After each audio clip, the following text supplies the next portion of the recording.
성소의 자유함을 누리라 라는 제목으로 이렇게 말씀을 나누겠습니다. 성경에서 이야기하는 자유가 있습니다. 성경에서 이야기하는 우리가 정말 회복해야 되고 누려야 되는 자유가 있는데, 이 자유는 세상에서 이야기하는 우리 마음대로 하는 자유, 내가 원하는 대로 하는 자유와는 본질적으로 다른 자유입니다. 우리가 그리스도 안에서, 성령 안에서 자유한다라고 얘기할 때 예수님 안에서 자유함이라는 것, 성령 안에서 자유함이라는 것을 항상 전제해야 됩니다. 말씀 안에서 자유함입니다. 아버지 안에서 자유죠. 그래서 우리가 자유와 방종을 구분할 수 있어야 됩니다. 성령 안에서 우리에게 자유를 주시는 것이 아버지 하나님의 뜻인데, 그러면 우리에게 자유를 빼앗는 것은 누구의 뜻입니까? 원수의 뜻이죠. 악한 자는 에덴 동산에서부터 우리에게 하나님께서 누리라고 주신 그 모든 자유를 빼앗고자 시도했고 그 일을 성공했습니다. 그리고 그 구속과 통치권을 가지고 인간을 자유가 없는 그 속박 속에서, 죄와 사망의 굴레 속에서, 어둠 속에서 살아가게 만들었죠. 예수 그리스도께서 우리에게 자유를 주시기 위해 오셨고, 십자가의 대속으로 사단의 권세를 무너뜨리시고 우리에게 다시 한번 하나님의 권세 아래서 누리는 자유를 회복시켜 주신 것. 그래서 예수 안에 있지 않는 자는 여전히 자유하지 못한 인생입니다. 여전히 자유함이 없는, 사단의 권세 아래에 있는 상태인 것이죠. 그가 환경적으로 그가 어떤 삶을 살아가든, 그가 아무리 건강하든, 그가 아무리 부유하든 그것과 상관없이 그는 사탄의 통치 아래 있는 자라면 자유함은 없는 자입니다. 여전히 사탄은 믿는 자들 안에서도 그 자유함을 빼앗으려고 우는 사자처럼 노력하죠. 어떻게 합니까? 믿음에도 불구하고 역시 우리는 영을 따라 살지 않고 육신을 따라 살고자 하는, 육신의 원함을 따라 살고자 하는 그 방향성이 여전히 육신을 입고 살아가는 동안에는 있습니다. 그래서 우리 안에는 성령의 감동이 있고, 한쪽으로는 우리를 공격하는 악령의 충동이 있습니다. 느끼시죠? 전혀 없으십니까? 악령의 충동은 내 마음대로 하고 싶은 것 있잖아요. 하나님의 말씀이 아니라도 내 마음대로 하고 싶어 하는, 하나님 말씀은 감사하라고 하는데 내 안에 불평하고 싶은 마음이 있지 않습니까? 하나님은 용서하라, 용납하라고 하는데 미워하고 원망하고 싶은 마음의 충동이 있지 않습니까? 그러면 그 충동은 누가 주는 것입니까? 사탄이 주는 것이라는 거죠. 사탄이 유혹하고 미혹하고 시험하는. 근데 성령께서는 어떻게 하십니까? 가만히 계시지 않고 우리에게 늘 감동을 주시죠. 감사하라, 기도하라, 사랑하라, 용납하라. 선택은 누가 하는 것입니까? 우리가 하는 것입니다. 우리가 기도하는 것은 성령께 우리가 감동에 순종하는 선택을 하는 믿음의 힘을 기르고, 그것을 저항하는 악령의 충동을 잘라내는 그 힘을 빼는 시간이죠, 사실은. 그래서 어떤 분들은 금식을 그렇게 하기도 합니다. 내 배의 힘을 빼는 거예요. 자꾸 욕심대로 하려고 하는 내 방향성을, 힘을 빼가지고 하나님 앞에서 힘을 빼고 성령께 그냥 이끌려가는 그런 이야기를 하기도 하죠. 육신의 잘못된 자유는 그 방종으로 우리를 이끌어가죠. 근데 정말 우리가 자유하다는 선택을 했다면 어떻게 그것을 알 수 있는가? 마지막이 어떤지를 보면 됩니다. 그 일을 하고 그 결정을 하고 선택을 했을 때 마지막에도 잘했다라고 하면 이것은 자유로운 선택인 것이죠. 그런데 마지막에 보니까 이것은 후회할 선택이에요. 그러면 이것은 아무리 내가 자유롭게 선택을 했다고 하더라도 그것은 나에게 자유를 준 것이 아니라 내 인생을 비참하게 무너뜨리는 선택을 한 것이죠. 충동을 쫓다가 잃어버리는 것이 많습니다. 알코올 중독이나 어떤 도박 중독이나 어떤 음란 중독, 또 우리가 쇼핑도 중독되죠. 지름신이 강림합니다. 지름신을 따라가서 쇼핑을 내 소유, 내가 가진 것보다 훨씬 더 많이 소비하다 보면 그것이 우리의 많은 것을 무너뜨리고 망가뜨리는, 많은 경우 시간을 잃어버리게 되고 하나님과의 함께하는 그 꿈을 잃어버리게 되는 것이죠. 누가복음 11장에 주님께서 이런 말씀을 하셨어요. 누가복음 11장 21절 22절 말씀입니다. 함께 읽겠습니다. 강한 자가 무장을 하고 자기 집을 지킬 때에는 그 소유가 안전하되 더 강한 자가 와서 그를 굴복시킬 때에는 그가 믿던 무장을 빼앗고 그의 재물을 나누니라. 아멘. 이 말씀은 예수님이 귀신을 쫓아내셨을 때 바알세불을 힘입어 쫓아낸다라고 이렇게 바리새인들이 비난을 했어요. 예수님께서 그를 붙잡고 그의 자유를 빼앗았던 악령을 쫓아내 주셨는데, 그래서 그가 자유케 됐는데 예수님을 바알세불을 힘입어서 쫓아냈다라고 하니까 예수님이 설명해 주시는 거예요. 여기서 말씀하시는 강한 자가 무엇입니까? 강한 자는 바로 사탄의 악령, 무장이죠. 무장 강도와 같이 우리 인생에 침입해서 영육간의 삶에서 자리를 잡고 자기 집처럼 마음대로 부수고 더럽게 하는 자들, 그 자들이 바로 강한 자들이라고 예수님께서 말씀해 주셨어요. 아까도 말씀드렸지만 어둠의 영들이 인간에게 자신의 성품을 심어놔요. 그리고 우리의 삶에 자신이 원하는 것을, 열매를 얻게 합니다. 쉽게 얘기해서 불평하는 것, 원망하는 것, 미워하는 것, 시기하는 것, 질투, 음란, 행동으로는 도박이나 술이나 어떤 각종 중독들, 이런 것들을 충동으로 처음에는 유혹하고 이렇게 말하게 하고 행동하게 해서 우리의 삶에 심어 놓는다는 거죠. 그 자신의 성품을 심어 놓고 그 성품을 우리가 자꾸 먹으면 어떻게 돼요? 열매를 맺게 되죠. 그 열매로 삶이 피폐해지는, 관계가 무너지는 것들, 이것을 악한 자가 원하는 것이죠. 그런데 이것들이 다양한 모습으로 우리의 습관으로 자리 잡고 있어요. 그렇죠? 우리가 삶에 많은 경우 말이나 생각이나 감정이나 어떤 행동들, 한 번씩 그렇게 했던 것들이 지속되면 뭐라고 그래요? 그거를 습관이라 그러죠.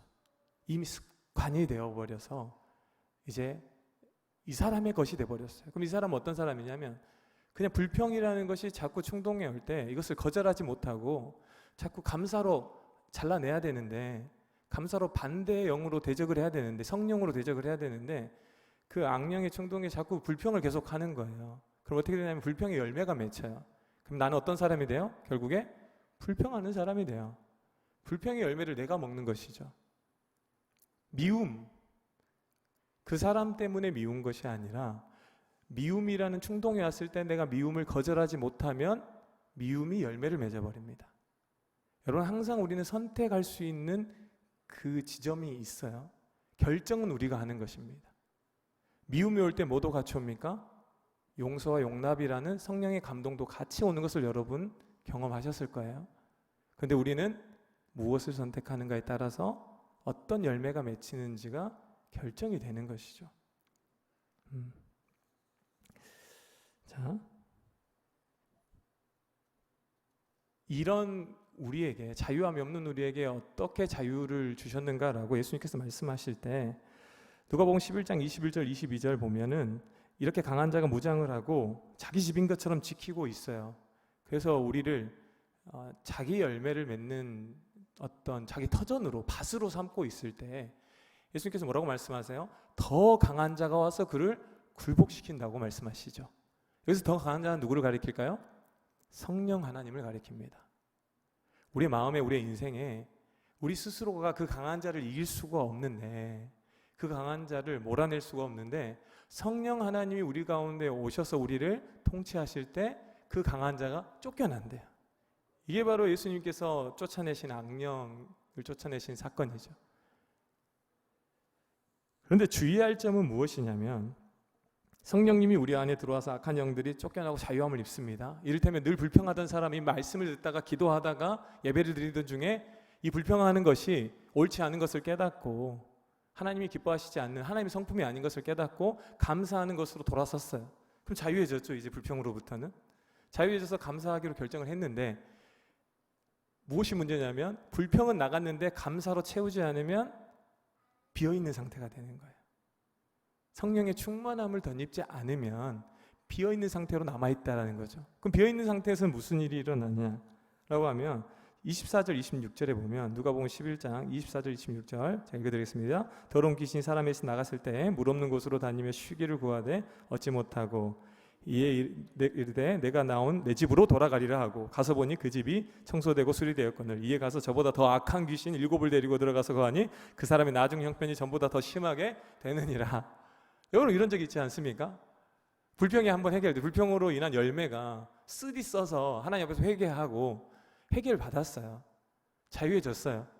그런데 뭐 하지 않으면요, 성령으로 채우지 않으면, 성령의 통치를 받아서 성령의 감동에 감사로 채우지 않으면 무슨 일이 벌어진다고요?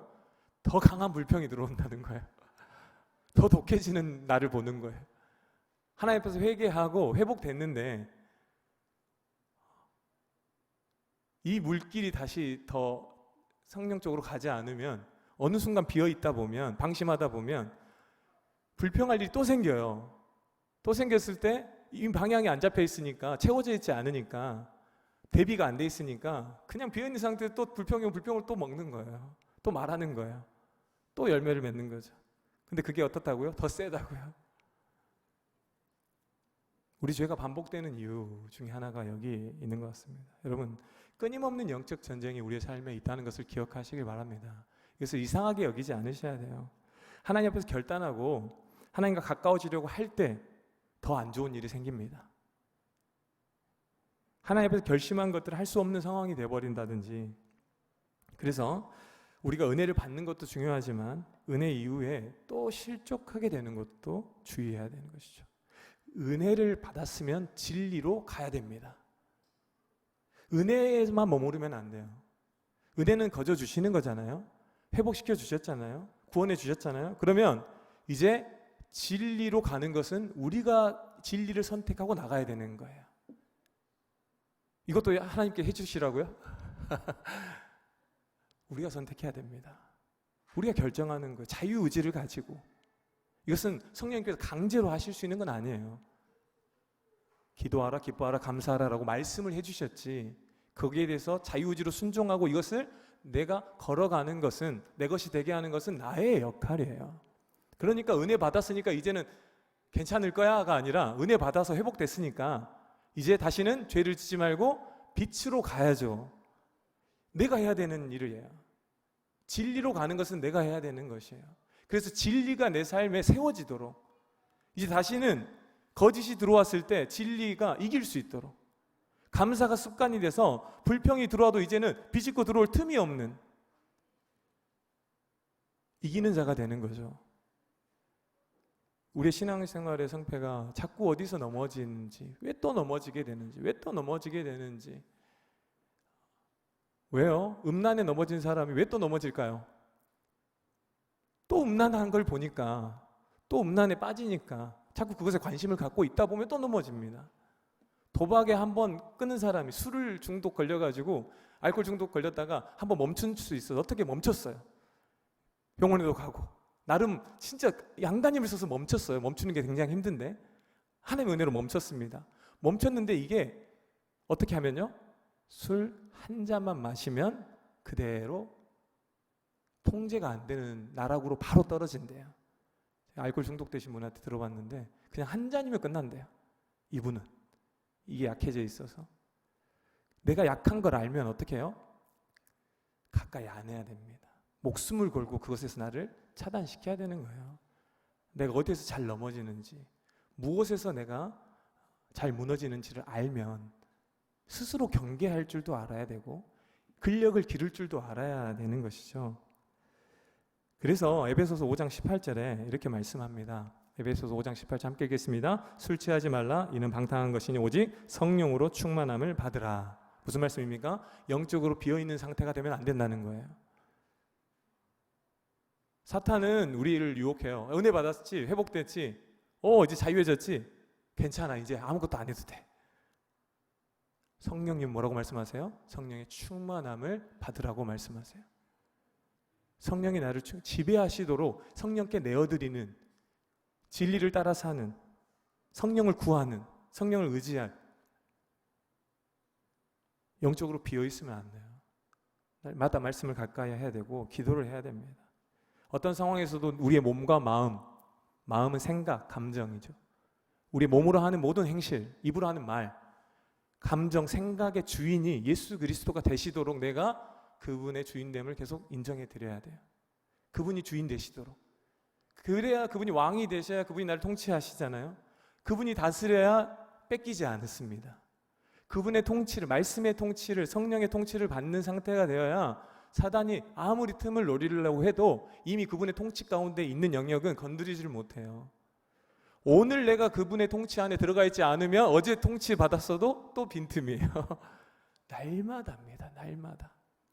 날마다 그분의 통치를 구하고 됐다 하는 것 또 무너질 수 있으니까 방심하지 않고, 하나님 제가 또 인정하지 않고 있었네요. 또 내가 주인 되어 있었네요. 또 방심하고 있었네요. 깨닫고 또 구하는 거죠. 여러분, 사탄은 많은 때에 습관을 공격합니다. 성령님과 멀어지게 하는 언어의 습관, 생각의 습관, 행동의 습관. 여러분, 생각의 정결함을 잘 지키셔야 돼요. 내가 생각한다고 느껴지는 감정이라고 그냥 그대로 묵상하고 따라가 버리면 안 됩니다. 분별하실 수 있어야 돼요. 로마서 12장 2절 말씀에 그렇게 말씀하죠. 로마서 12장 2절 말씀 함께 읽겠습니다. 너희는 이 세대를 본받지 말고 오직 마음을 새롭게 함으로 변화를 받아 하나님의 선하시고 기뻐하시고 온전하신 뜻이 무엇인지 분별하도록 하라. 아멘. 여기서 마음은 생각, 누스라는 헬라어입니다. 생각을 분별하래요.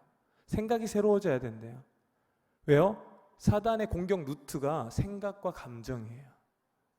우리를 무너뜨리는, 뿔을 달고 막 이렇게 삼지창을 들고 우리를 공격하는 게 아니라 사탄은 교묘하게 거짓이라는 생각으로, 불평이라는 감정으로, 불만이라는 어떤 합리적인 생각으로 우리의 틈을 노리고 들어와서 우리 안에 그 생각을 심어 놓죠. 유다에게 예수를 팔 생각을 집어넣었더라. 베드로에게 예수님의 십자가의 길을 막을 생각을 집어넣었더라. 예수님께서 사탄의 존재를 계속해서 드러내셨어요. 그러면 그 대적이 누구에게도, 우리 가운데서도 그 역할을 하는 거예요. 부부 사이에 다툼과 갈등을 일으키는 그 생각들로 공격을 하죠. 이간질. 그런데 성령님 가만히 있지 않으세요? 성령님 그 가운데서 성령님도 성령님 생각을 알려주세요. 성령의 성품을 주십니다. 자꾸 우리가 거절해서 그렇지. 성내려고 하면 어때요? 말씀으로 성령께서 가르쳐 주시죠. 성내는 것이 옳지 않다. 성령이 계시는 거예요. 성령이 이걸 가르쳐 주지 않는다면 성령이 내 안에 있는지 다시 한번 물어보셔야 돼요. 성령님은 우리가 올바른 판단을 할 수 있도록 교훈과 책망과 바르게 함과 말씀을 해주세요. 말씀으로, 감동으로 주십니다. 그러면 선택은 누가요? 내가 하는 거예요. 자, 우리가 생각과 감정을 잘 분별하셔야 돼요. 느낀다고 다 옳은 게 아니에요. 생각이 들었다고 다 옳은 판단이 아닙니다. 왜 느끼는지, 왜 이렇게 판단을 하게 되는지, 이것이 누구의 성품과 맞는지를 분별하실 수 있어야 돼요. 사탄의 성품과 가까운지 하나님의 성품과 가까운지를 분별해서 성령의 성품이 아니라 사탄의 성품이 어떻게 해야 될까요? 아무리 옳아 보여도 거절할 수 있어야 됩니다. 아무리 내 말이 맞는 것 같아도 아내에게 화를 내는 게 옳습니까? 아내분들은 그럴 때 옳다고 하는. 아무리 내가 정당해도 아내에게 화를 내는 건 옳습니까? 옳지 않습니까? 거봐요. 옳지 않잖아요. 들어보지도 않고 뭐가 옳지 않아요. 성경에 써 있잖아요. 옳지 않다고 화내는 것은. 하나님이 옳다고 옳지 않다고 하니까 내가 이유가 무엇이든 간에 하나님이 옳지 않다고 했으니까 옳지 않다라고 잘라내야죠. 옳은 이유를 대는 게 아니라, 화낼 정당성을 찾는 게 아니라, 화내는 것은 하나님의 의를 이루지 못하니 옳지 않다. 잘라내는 겁니다. 이유가 어쨌든. 불평할 이유가 왜 없습니까? 있죠. 불평하는 게 근데 하나님의 성품입니까? 아닙니까? 아닙니다. 아니라면 옳지 않으니까 잘라내는 거예요. 단순하게. 믿음으로. 염려하는 것 옳습니까? 옳지 않잖아요. 하나님의 성품이 아닙니다. 걱정하는 것 옳습니까? 이렇게 생겼는데 걱정 안 하게 생겼어? 이러면 또 따라가는 거예요. 따라가지 마시고, 하나님 옳지 않다라고 했으니까 걱정하는 거, 염려하는 거, 미래 일을, 내일 일을 염려하는 건 하나님의 일을 내가 간섭하는 게 된다고 하니까 내일 일은 하나님께 맡기고 하나님을 의지하고 기도하고 잠자는 게 믿음으로 하는 것입니다. 믿음으로 사는 거 되게 단순해요. 우리가 너무 복잡하게 생각을 해서 그렇지. 여러분, 잘 분별하시고 하나님 바라보면 순간순간 그리스도의 피로 씻고, 생각과 감정, 행동도 마찬가지입니다. 우리의 말 분별하고 점검하셔야 됩니다. 우리가 행하는 습관들도 잘 살펴보셔야 됩니다.